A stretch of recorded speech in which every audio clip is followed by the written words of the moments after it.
Since scientists have been keeping records, the deadly floods in Louisiana are being called a once in every 500-year event. It's anything but an ordinary sight in Plainview Cemetery. Willie Brooks struggles to find the right words. The floodwater overturning vaults containing caskets.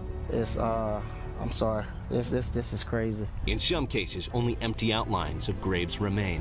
It's impossible to fix this, correctly.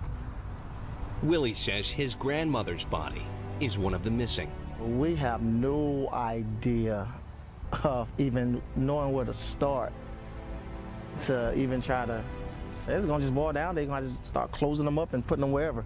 Other families checking the grounds, hoping to find their loved ones still in place, only find an unbearable mess. The water that flooded Baton Rouge has moved south to the town of Maurepas. The Louisiana National Guard went door to door on boat to check on residents still hunkered down in their homes. In the air, powerful helicopters from the Mississippi National Guard are laying down massive sandbags, working to control the floodwaters. But as the water recedes, the damage becomes more clear, and cleanup could be costly.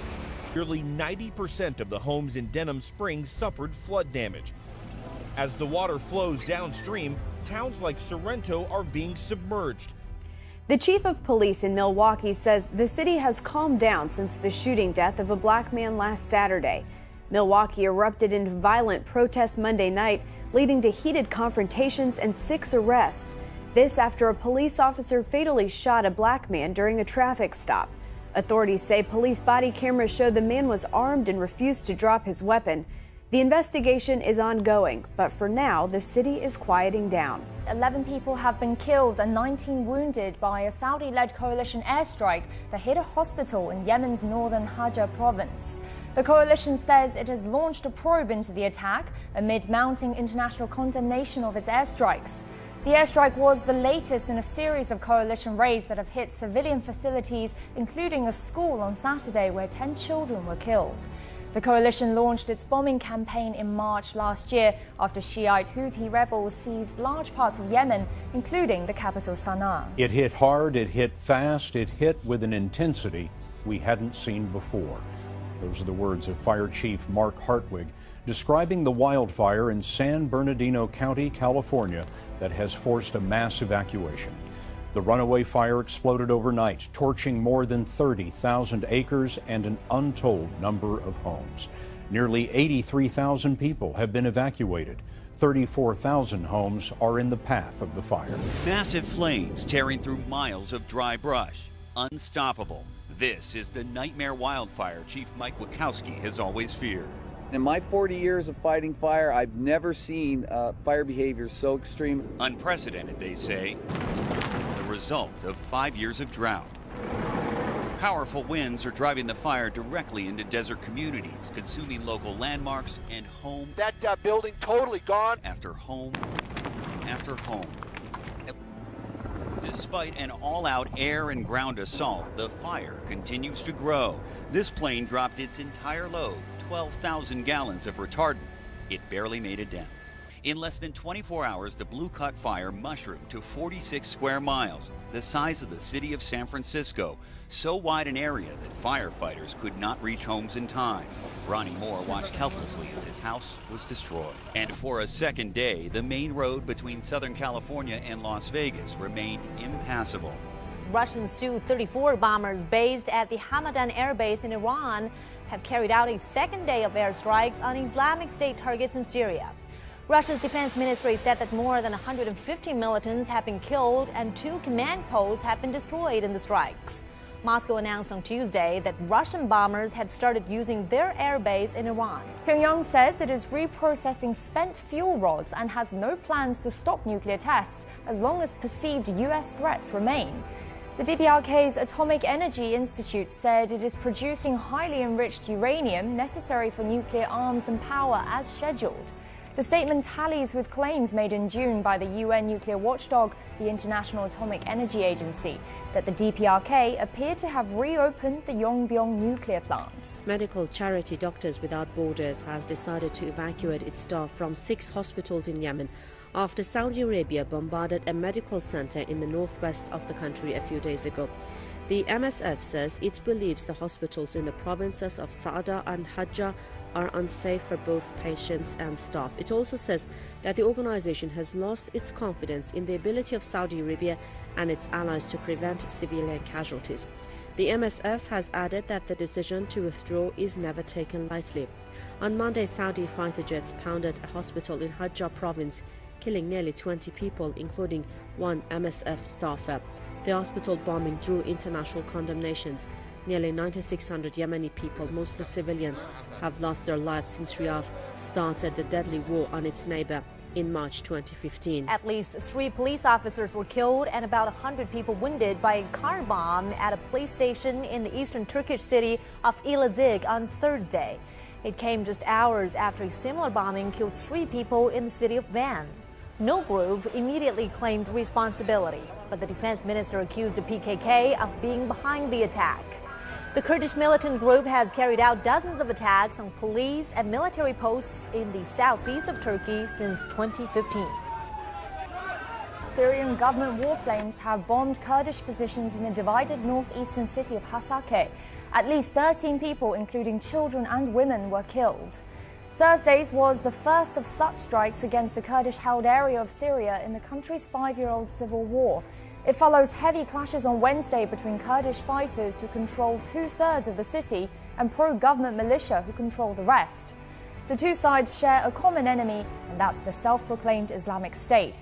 But there have been tensions and sometimes armed clashes between them in Hasakeh. The Kurdish militia People's Protection Unit, or YPG, said it would not be silent over what it calls an act of flagrant aggression. It is also a key U.S. ally in the fight against ISIL.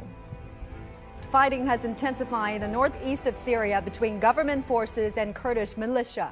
On Friday, Syria military jets pounded U.S.-backed Kurdish forces in the city of Asaka for a second day. That was despite the U.S. sending aircraft there to protect American special ground forces. The fighting this week in the city has been the most violent confrontation between the Kurdish militia and government forces in more than 5 years of civil war.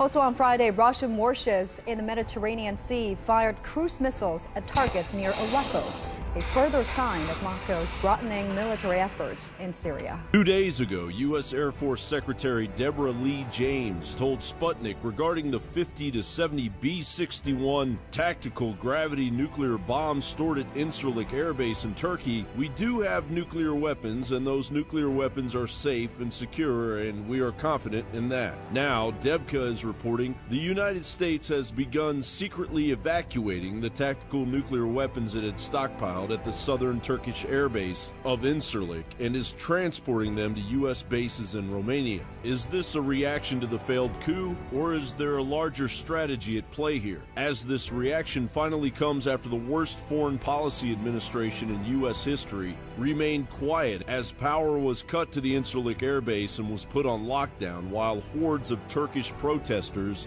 gathered outside the base over the purported CIA link to the recent coup attempt. A link that winds its way back to Fethullah Gulen and his movement, the same Gulen who is protected by the Obama administration and maintains a charter school empire in the United States that has angered labor unions while siphoning money from the American taxpayers through those charter schools to fund his movement. The results of the failed coup in Ankara, Turkey, that claimed 294 lives and saw thousands arrested has awarded President Erdogan unlimited dictatorial control over his country. The New York Times reported Turkey said on Wednesday that it would empty its prisons of tens of thousands of criminals to make room for the wave of journalists, teachers, lawyers, and judges rounded up in connection with last month's failed coup. Numerous sources are now confirming that the Incirlik nukes are being moved to the Deveselu Air Base in Romania. Meanwhile, 2,000 NATO troops have conducted airborne training operations in Poland, while Obama pledged 1,000 extra troops to Poland.